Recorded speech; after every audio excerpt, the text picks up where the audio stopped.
come back from the Confederations Cup, come back here. Just spoke with Josie earlier today. Have you felt any sense that there's a different feeling out there for U.S. soccer, or what's the impact on the Confederations Cup? I've noticed it. Only walking around, being around different places, kind of get recognized more often than not right now. And it's cool because we've been working. Part of our goal is to expand soccer in this country, and I think when Major League Soccer keeps growing and the national team keeps growing and doing well, you see that. You see it work in the community and stuff like that. So sport's still growing. It's getting bigger, but I think we had some good media when we were gone. We didn't really know, but SportsCenter was covering PTI, stuff like that. So it was pretty cool.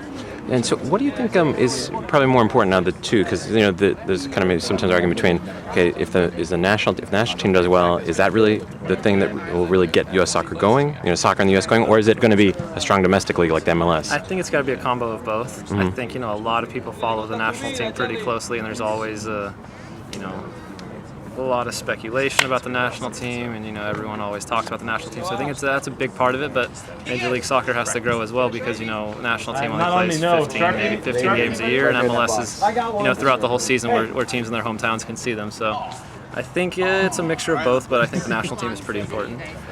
Also, I guess in terms of the national team, in players you see in MLS regularly, and definitely the Gold Cup, a lot of those players are getting kind of a chance to show their stuff. Yeah.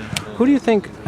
Could you name maybe one person who people are well aware of that you think will maybe have like a breakout year? Aside from yourself. Yeah. And then also someone we don't know that well that you think is kind of under the radar player.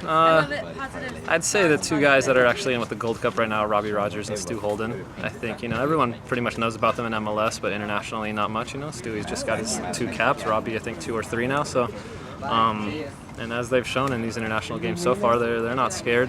When they play with confidence, those 2 guys are damn good players. And then another one we don't know about. One that you may be familiar with since you play. Play with the guys a lot, but it doesn't seem to get maybe a lot of press. But you think it's probably something who could eventually step it up. I think the kid Sam Cronin, I guess he doesn't have a lot. He's still a rookie. He just got his first cap as well. He's a pretty good player. And then also, I know the goalie from Toronto, Stefan Fry, is a Swiss dude, but he also maybe get an American passport or something like that. But hopefully he chooses to play for the U.S. I think he's got a future as well. He's a good goalie. Thanks. All right, thanks.